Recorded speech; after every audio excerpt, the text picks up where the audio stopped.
Es un ayomio muy cortito, pero muy fuerte. Dice así, cuando se erige un farol, quienes desean luz se amontonan, pues la luz atrae. Cortito, pero uno tiene que entender que así como cuando hay oscuridad, todos se amontonan, se juntan alrededor de la luz. Así también Hashem quiere que nosotros seamos Or Lagoim, luz para las naciones. Y acá podemos agregar más. Vino cuando el Rebbe Rashab, el padre del Rebbe anterior, fundó la Yeshivat Hetmimim, la Yeshiva de Jabat como la tenemos hoy en día.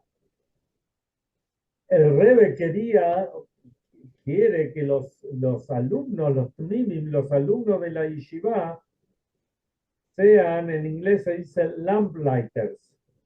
No solamente que sean la luz, sino que vayan y enciendan la luz en el otro. Y el Rebbe lo comparó, el Rebbe Rashab decía, porque es un lamplighter, es un encendedor de faroles. En épocas no tan antiguas, no tan remotas, estaban los faroles, no había luz eléctrica, pero estaban los faroles en la calle y los faroles ya tenían el combustible y, o sea, alguien les ponía el combustible, por supuesto, durante el día. Y cuando estaba oscureciendo, pasaba un encendedor de faroles, iba con un palo y solamente con una mecha encendida en la punta, iba encendiendo todos los faroles. Entonces el Yehudí tiene que ser un farol, una luz para que todos se juntan alrededor de él.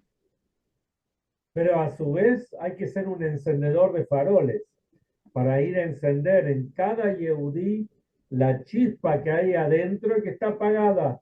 Y uno tiene que ir y encendérsela. Muy interesante.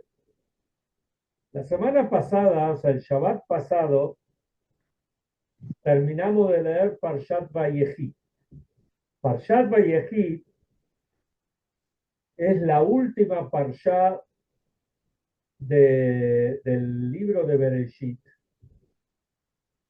Y a partir de ese momento, o sea, cuando terminamos de leer todo el Vayechi, todo el Bereshit, dijimos Hazak, Hazak, Benit Hazek, fuertes, fuertes y fortalezcámonos.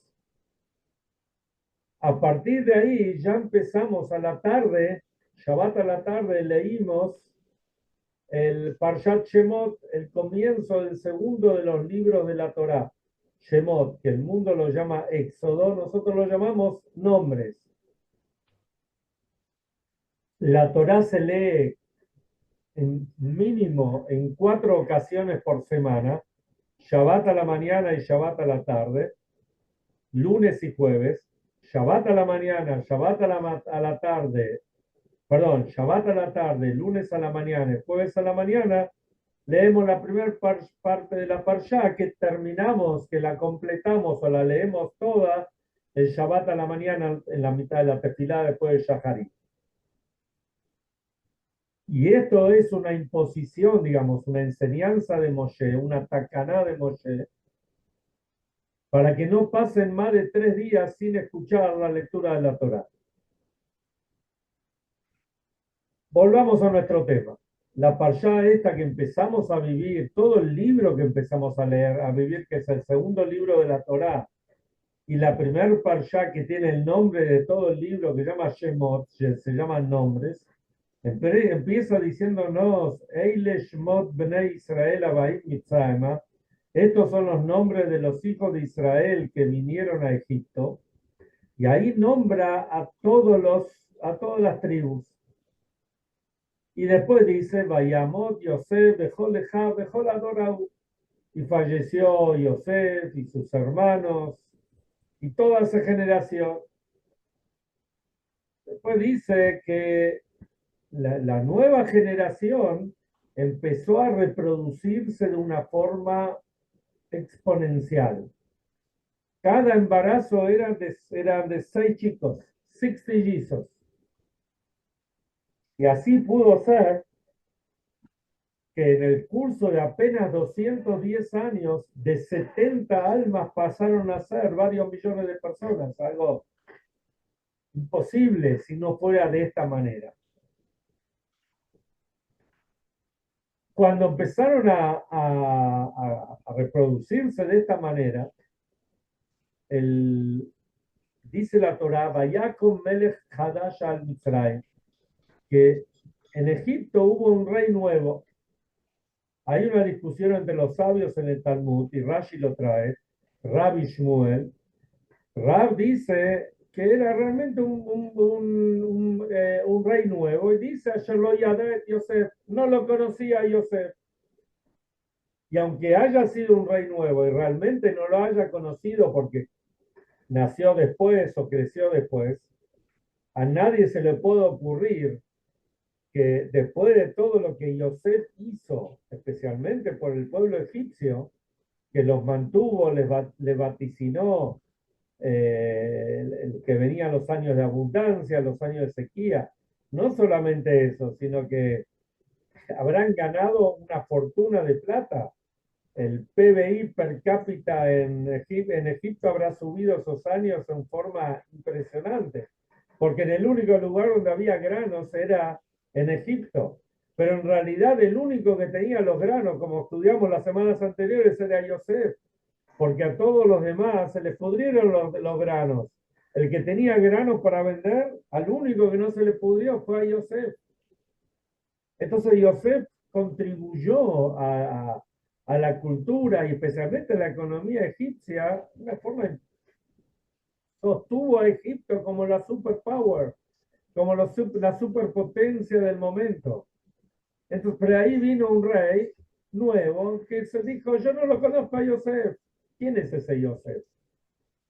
Después hay otro comentarista que se llama Shmuel que dice, en realidad era el mismo faraón que estuvo antes, pero se hizo el que no lo conocía a Yosef.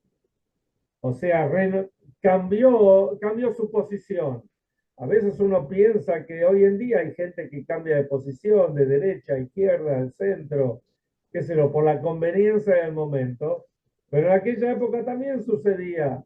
El faraón este cambió de posición y miró para otro lado. No lo conozco a estos Yehudim, a estos hebreos.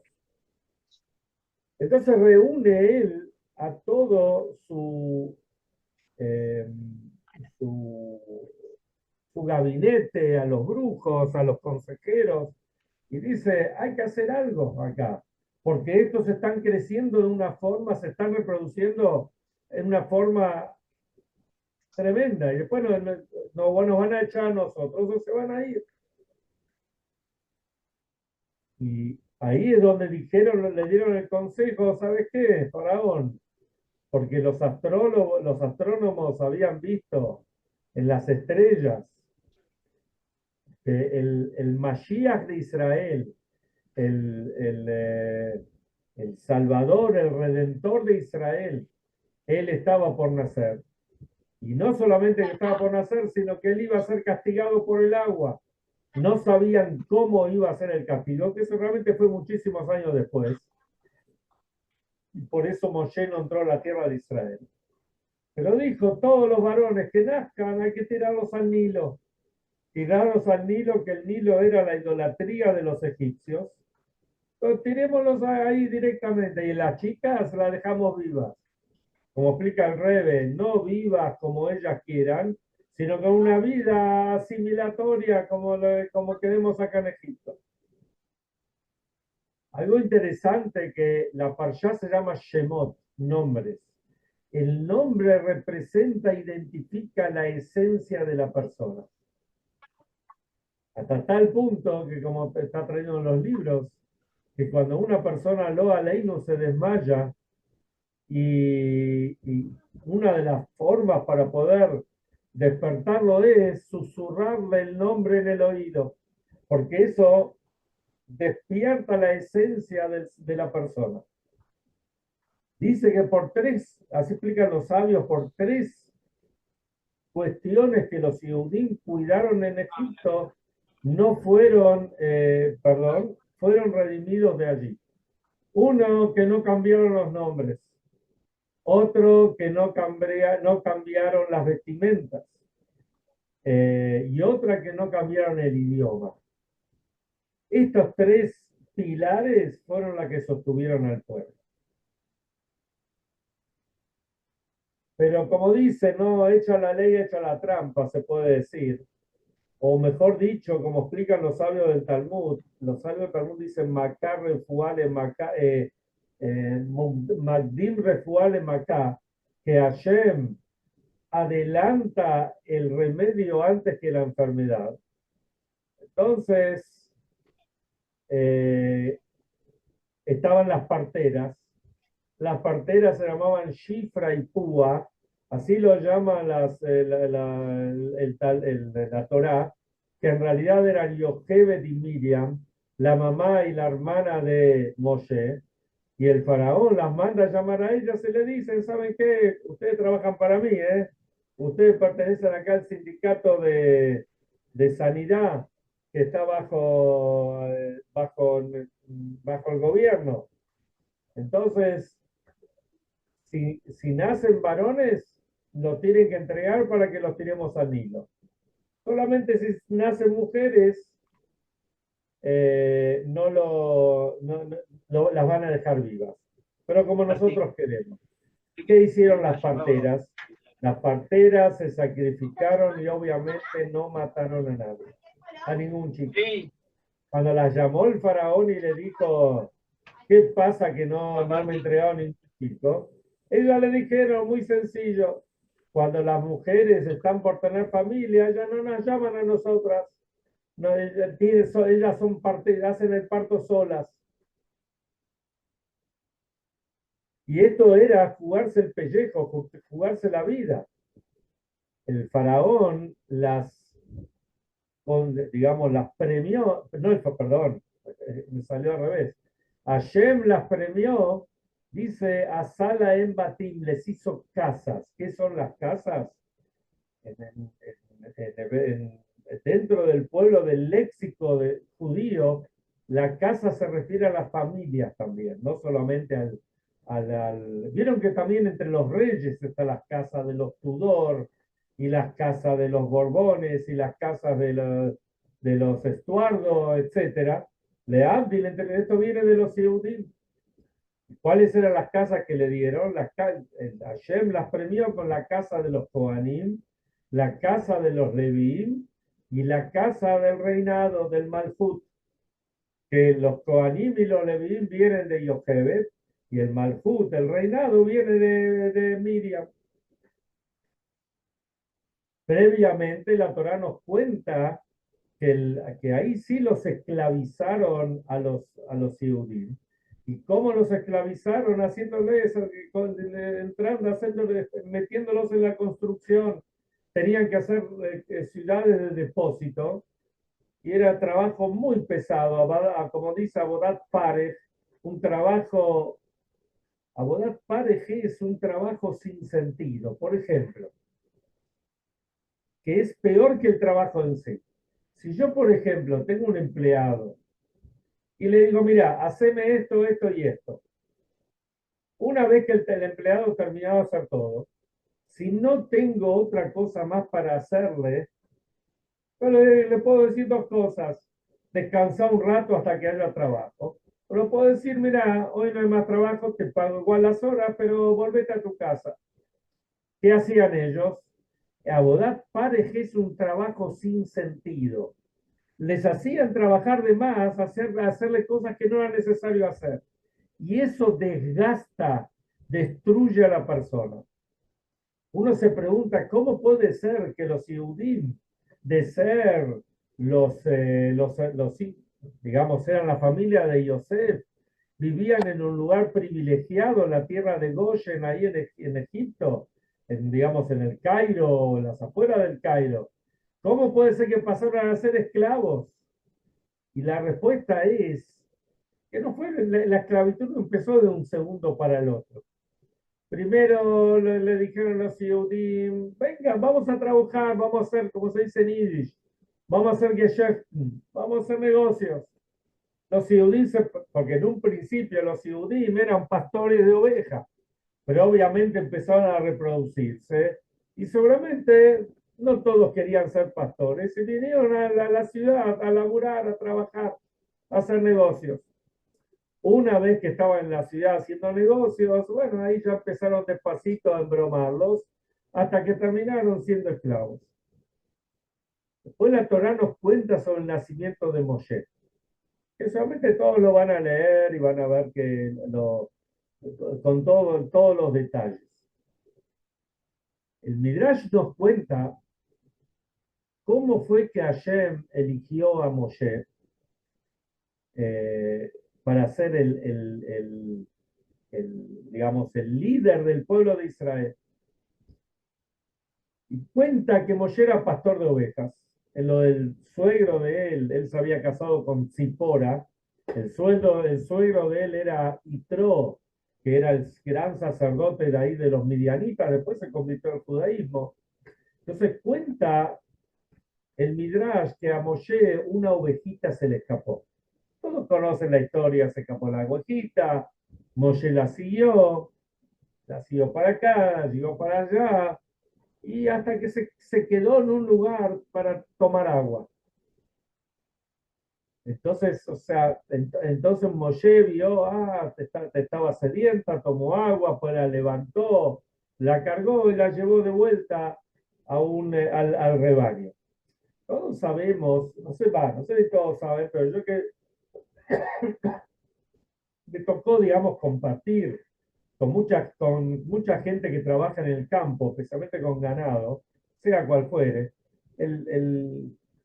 la persona que trabaja con ganado conoce a sus animales. Los conoce de una forma, sabe cuántos son, y no deja ninguno de costado, porque primero hay un trabajo, y aparte que ese es su capital. Entonces acá viene la pregunta, Moshe, ¿por qué persiguió la ovejita? ¿Por qué Moshe podía haberle pegado un grito? ¿Vieron cuando se escapa el animal, el patrón le pega un grito y vuelve? O agarrar un látigo y pegarle o enlazarla para traerla de vuelta. ¿Por qué Moshe la persiguió?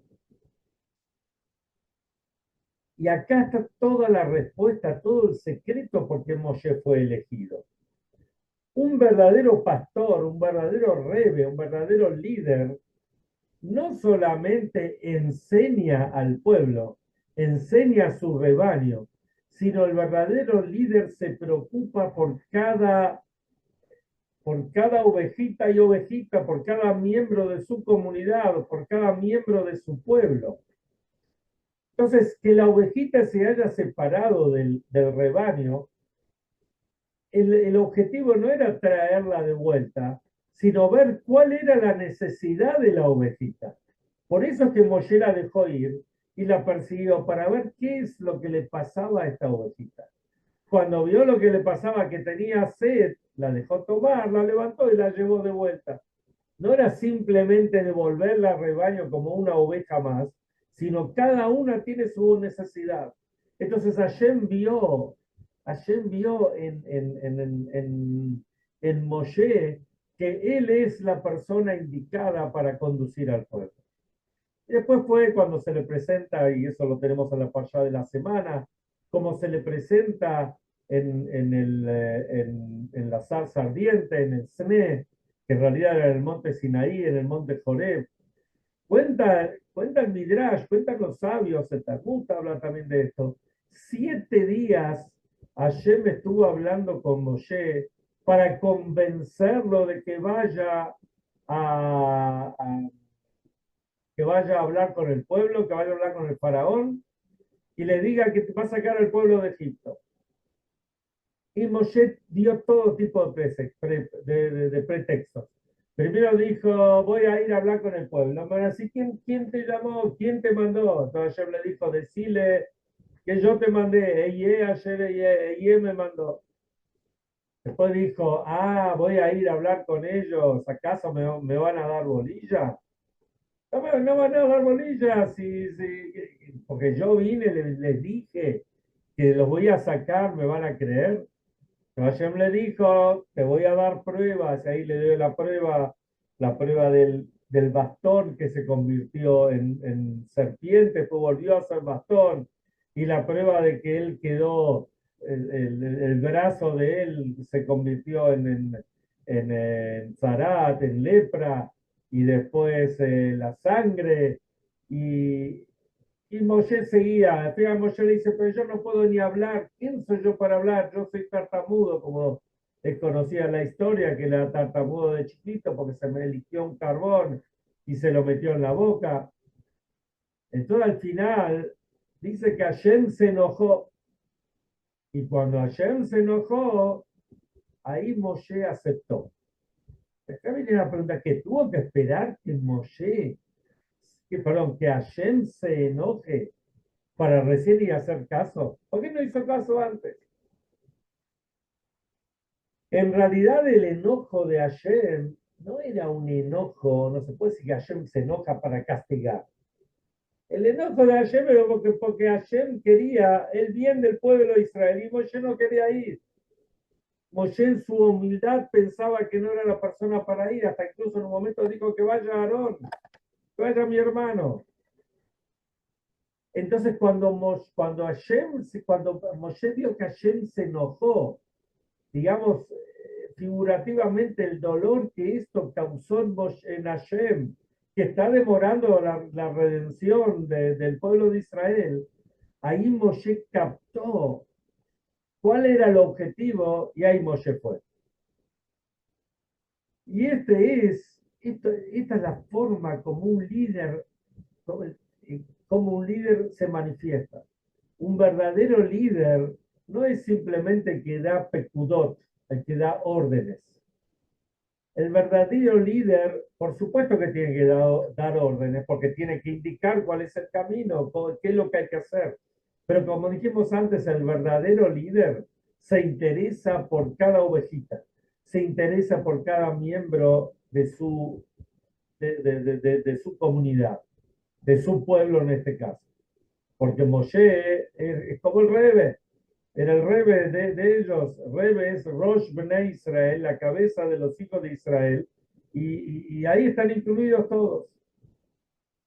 Sabemos de que el Rebe, justamente por eso era Rebe, que mandó Shluchim por todos lados. Uno de los primeros Shluchim que mandó, eh, antes de eso, está escrito en un libro, hay un maíz, que cuenta, que la semana pasada conté uno de los maíces de él, de un rabino que es un shliach en el norte de Tel Aviv, rabino Shvot Shveka. Él cuenta que un día estuvo hablando con un un juez ahí de la corte ahí de Tel Aviv, que se llama, no sé si Meir Klein, Mario Klein. ¿Quién es este Mario Klein? Es un muchacho que nació en Brasil. Resulta que en Río de Janeiro, el rey mandó una pareja al rabino Jaime Biniamini con su esposa y después sus hijos. Y ellos fundaron, el rabino Biniamini fundó, conocido nuestro, es el suegro, que en paz descanse, este rabino falleció hace no mucho, es el suegro del rabino Feigenstock, acá de Buenos Aires, que es el rabino, uno de los rabinos más veteranos acá de Jabat, el rabino legislador nuestro acá en Buenos Aires, y él estuvo también en la yeshiva del rabino, de su suegro, el rabino Biniamini, y él fundó una yeshiva en Petrópolis. Petrópolis es más o menos a 1 hora de Río de Janeiro. Y ahí acercó a decenas o centenas de chicos que estaban, digamos, perdidos en el judaísmo, él los llevaba, les daba educación, comida, etcétera, todo. Muchísima gente estudió en Petrópolis, en la yeshiva de Petrópolis hasta hoy en día. Resulta que ellos acostumbraban en otras épocas, por ahí lo siguen haciendo, a hornear jalot para Shabbat y horneaban la cantidad exacta para que cada alumno tenga sus dos jalot para la cena de Shabbat. Un Shabbat ponen la jalot y se dan cuenta que faltan dos jalot de la cuenta que tenían, que habían hecho justo, faltaban dos jalot. Bueno, pueden faltar. Pero el Shabbat siguiente de vuelta faltaban dos jalot. Y al tercer Shabbat de vuelta, dos jalot. Pero dijeron, no, esto ya no es una casualidad. Acá algo pasa.